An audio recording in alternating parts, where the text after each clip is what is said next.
안녕하세요. 저는 짧은 결혼 생활을 하고 소스피드로 솔로로 돌아오게 된 돌싱녀입니다. 짧은 결혼 생활 동안 얼마나 황당하고 어처구니가 없는 일을 겪었는지 하소연도 할 겸해서 사연을 보내게 되었어요. 워낙 글재주가 없어 부끄럽긴 하지만 부디 재미있게 들어주시면 감사하겠습니다. 저와 남편은 선자리를 통해 만났고 결혼 정년기에 만난 사이였기에 자연스럽게 결혼 이야기가 오가게 되었어요. 우리 결혼할래? 이런 이야기가 아니라 남편은 남편대로 저는 저대로 가지고 있던 계획 같은 이야기들이요. 이야기를 나눠보니 남편과 전 결혼에 대해 추구하는 바가 같았고 몇 번의 만남 뒤 자연스럽게 결혼을 전제로 한 만남이 시작되었어요. 그렇게 1년, 길다면 길고 짧다면 짧은 시간 동안 연애를 한 저희는 결혼을 하게 되었죠. 저희가 결혼을 준비할 당시 남편의 형인 아주버님도 결혼을 준비하고 있던 터라 우리 결혼을 미룰까 하는 고민도 했었지만 한 번 미루기 시작하면 한없이 미뤄야만 할 것 같았기에 그냥 진행하기로 했어요. 어차피 부모님 도움을 받지 않기로 합의를 봤던 터라 양가 부모님들도 흔쾌히 허락을 해주셨었죠. 지금 생각하면 하늘이 도망가라고 주신 기회였는데 그것도 모르고 서둘러 결혼까지 했으니 다시 생각해도 저 자신이 안타깝네요. 어쨌든 저흰 결혼을 무사히 마쳤고 잘 살았어요. 그런 저희와는 달리 오래전부터 결혼 이야기가 오가던 아주버님은 상견례까지 하고선 파혼을 하게 되었어요. 상견례 이후 좋지 않은 소리가 오가고 싸웠다는 소리가 적잖게 들리더니 결국 헤어졌다고 하시더라고요. 아주버님의 파혼, 문제는 여기서부터 시작되었어요. 파혼을 하게 된 아주버님은 외롭다는 말도 안 되는 이유로 저희의 신혼집을 자주 오기 시작했고 숨쉬듯 자연스럽게 부부 사이에 눈치도 없이 끼어 시간을 보내려고 하더라고요. 그것도 한두 번이지 웃으면서 넘길 수 있는 횟수가 넘어가고 급기야 일주일에 5번을 오는데 결국 전 폭발하고야 말았죠. 자기야, 이야기 좀 해. 왜? 무슨 일 있어? 화난 것 같은데? 나 지금 화났어. 그것도 아주 많이. 왜? 무슨 일이길래 그렇게까지 화가 났어? 몰라서 물어? 아주버님, 당신 형, 너무 자주 오잖아. 한 달에 한두 번도 뜨악할 일인데 일주일 5번은 해도 너무하잖아. 나 정말 불편해. 시누이가 온다고 해도 불편한데 하물며 아주버님은 남자잖아. 내가 얼마나 불편하겠어? 그리고 우리 신혼이야, 신혼. 아직은 알콩달콩해야 할 시기에 매번 아주버님이 끼어서 그게 뭐냔 말이야. 그러면 파혼하고 힘들어하는 사람 오지 말라고 그래. 힘들다 외롭다를 입에 달고 사는 형을 그냥 내버려 두란 말이야. 아무리 외로워도 너무 자주 오시잖아. 아무튼 이건 아니야. 2명이 사는 게 아니라 3명이 사는 기분이라고. 뭘 또 그렇게까지 말하냐? 불편해도 조금만 참아주면 안 돼? 형이 한평생 외롭겠어. 그냥 형이 좀 편안해질 때까지 조금만 우리가 참고 이해해주면 되잖아. 그게 그렇게 힘들어? 저는 남편과의 대화를 통해 깨달았어요. 말이 통하지 않는 인간이라는 것을요. 형을 많이 따르고 남다른 정이 있다고 생각은 했었지만 이 정도일 줄은 상상도 못했던 거죠. 도무지 말을 들어 먹을 생각이 없는 남편놈을 위해 전 한 가지 묘수를 생각해냈어요.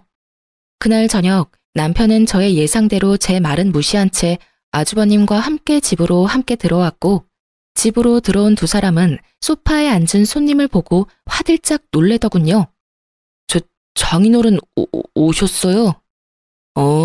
우리 사위 이제 오나? 사돈 총각도 놀러 왔나 보네요. 아, 네, 사돈 어르신. 오랜만에 뵙겠습니다. 그래요. 전 집으로 아빠를 불렀어요. 남편의 말대로 아주버님이 외로워서 오는 거라면 저희 아빠도 외롭긴 매한가지니 오시라고 한 것이었죠. 갑작스러운 아빠의 등장에 두 사람은 적잖게 당황을 하더라고요. 그랬겠죠. 사위 불편하다고 집에는 한 번도 오신 적이 없는 장인어른이 온다 간다 연락도 없이 떡하니 거실 소파에 앉아 계시니까요. 남편은 당황하는 것도 잠시 저를 쏘아보다가 따로 안방으로 부르더라고요. 왜? 나 저녁 준비 중인 거 안 보여? 저녁이고 뭐고 왜 장인어른이 우리 집에 있어? 왜? 당신 형은 와도 되고 우리 아빠는 오면 안 돼? 당신 정말 이런 식으로 나올 거야? 이게 뭐 하는 짓이야, 유치하게. 뭐가 유치한 건지 난 모르겠네. 난 그저 당신이 외로운 형 챙기길래 나도 더 늦기 전에 외로운 우리 아빠 챙기기로 결심한 것뿐이야. 외로운 사람들끼리 다 모여서 저녁 먹자는데 그게 뭐 문제가 돼? 남편은 할 말이 없는지 그저 가자미 눈을 하고 저를 노려보더군요.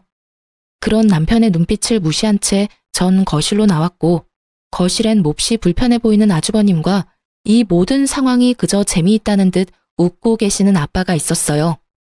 이미 저에게 모든 상황을 전해들은 아빠는 괜히 아주버님에게 말을 걸더라고요.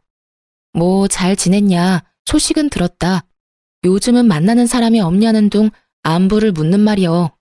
아빠의 질문이 계속될수록 아주버님의 표정은 애써 밝은 척은 했지만 눈에 띄게 굳어져 가더라고요. 그렇게 재미있는 상황이 이어지는 그때 남편이 방에서 나왔고 전 아빠에게 남편이 뒤집어질 이야기를 했어요. 아빠, 그러지 말고 오늘 자고 가. 내일 주말이잖아. 어차피 집에 가도 아무도 없는데 빈집에 가봤자 외롭기밖에 더해? 그러니까 오늘 그냥 자고 가라. 응? 내일 일어나서 외식도 하고 저녁까지 먹고 가면 되겠다. 그렇지? 그럼 우리 딸 집에서 오늘은 자고 갈까? 우리 사위 괜찮지? 네. 그럼요. 얼마든지 주무시고 가세요. 그래, 고맙네. 상황이 이렇게 되자 눈치만 살피고 있던 아주버님이 어색한 연기를 선보이기 시작하더군요. 맞다. 약속 있는 걸 깜빡했네. 사돈 어르신, 저 이만 가봐야 할 것 같습니다. 저녁 약속이 있었는데 깜빡하고 있었네요. 그러면 다음에 기회가 되면 또 뵙겠습니다. 이러면서 남편한텐 제대로 인사도 못 건네고 도망가는데 그 꼴이 얼마나 웃기는지. 금방이라도 터져나오려 하는 웃음을 허벅지를 꼬집어가며 참았네요. 아주버님이 돌아가는 모습을 흐뭇하게 보던 아빠는 저녁 식사를 맛있게 하시고 집으로 돌아가셨어요. 아무리 생각해도 사위가 불편할 것 같으니 잠은 다음에 와서 주무시겠다는 말을 남기시고요. 이렇게까지 했으면 충분히 반성하고 깨달은 바가 있을 거라고 생각했는데 그렇지 않더군요. 며칠 뒤 아주버님은 또 집으로 찾아왔고 저는 또 아빠를 불렀죠. 아무리 눈치가 없는 사람이라도 그런 상황이 반복되니 제가 본인의 방문을 달가워하지 않는다는 걸 알아챘는지 아주버님은 집으로 오지 않더라고요. 이제 방해꾼도 사라졌겠다. 본격적인 신혼이 시작될 거라고 기대했는데 상황은 이상한 방향으로 흘러가더군요. 집으로 오지 못하는 상황이 된 아주버님은 남편을 밖으로 불러내기 시작했고 저희의 또 다른 싸움이 시작되었죠. 하루가 멀다고 불러내는 아주버님도 이해가 되지 않았지만 날마다 신나서 아주버님을 만나고 다니는 남편이 더 이해가 되지 않더군요. 자기 가족이 그렇게 중요하면 왜 나랑 결혼까지 해서 날 이렇게 외롭게 만드나 이런 생각도 들었어요. 결국 점점 늦어지는 남편을 지켜보던 저는 2차 폭발을 하고 말았죠. 그날은 12시가 되기 5분 전 문을 열고 들어오는 남편을 보는데 머리 끝까지 화가 나더라고요. 그래서 전 소리를 냅다 질러버렸어요. 지금이 몇 시인 줄 알아? 또 아주버님 만났니? 그럼 내가 이 시간까지 누굴 만났겠어. 형이랑 저녁 먹고 이런저런 이야기하다 보니까 늦었네. 많이 기다렸어?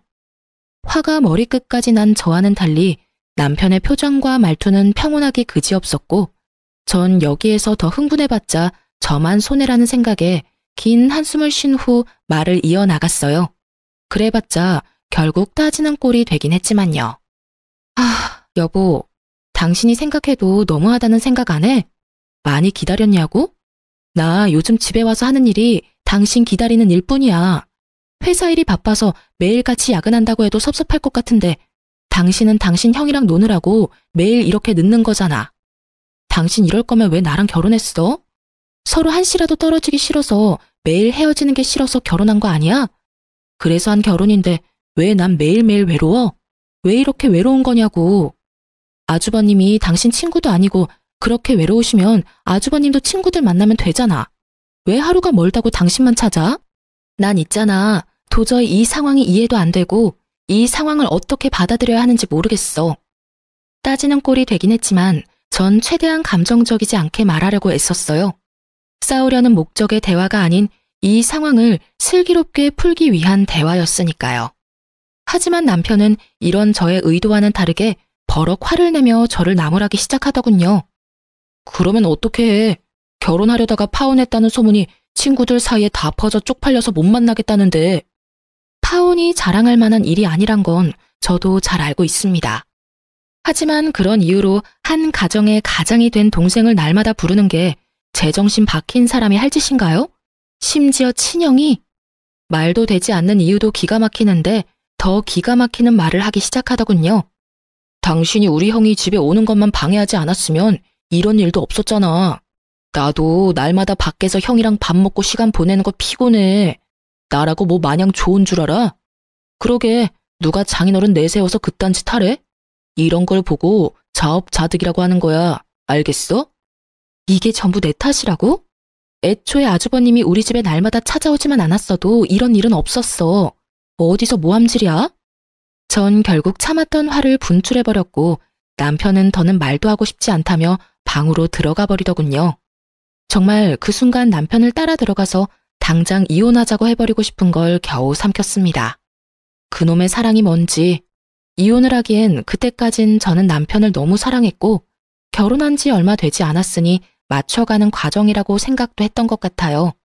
왜 그런 생각을 했는지 지금은 이해가 되지 않지만 그땐 그랬어요. 그 뒤로도 저희 싸움의 주된 원인은 아주버님이었고 그 싸움은 점점 잦아졌어요. 그러던 어느 날 저의 분노는 완전히 터지고 말았고 제 입에선 결국 참았던 이혼이 튀어나오고야 말았죠. 비록 이혼하자가 아니라 이혼이야 하는 경고성이 가득한 말이었지만 저에겐 마지막 경고와도 같은 것이었습니다. 그날도 남편은 아주버님과 저녁을 먹고 들어오겠다며 문자를 보내왔고 전 제 할 일을 하며 남편을 기다렸어요. 하지만 남편은 돌아오지 않았고 아침 해가 뜰 때까지도 남편은 오지 않더군요. 연락도 없이 외박이라니. 그쯤 되니 오기가 생겼고 저도 연락은 하지 않고 기다렸어요. 그렇게 기다리고 기다리던 남편은 정오가 넘어서야 집으로 뭉구적거리며 들어왔고 전 그야말로 터지고 말았어요. 야, 너 진짜 미쳤어? 네가 제정신이야? 외박? 미쳤지 미쳤어. 당장 어디서 뭘 했는지 설명하지 못해? 노발대발하던 저의 모습에 남편은 우물쭈물 눈치만 살피고 있더군요. 이 새끼를 어떻게 해야 하나 깊은 고민에 빠져드는 그 순간 시모에게 전화가 왔습니다. 아가, 아범 잘 들어갔니? 어제 아범이랑 네 아주버님이랑 우리 집에서 밥 먹고 술을 한잔 했는데 그만 잠이 들었지 뭐니. 나도 먼저 잠들어서 오늘 아침에야 둘 다 여기서 잠든 걸 알았어.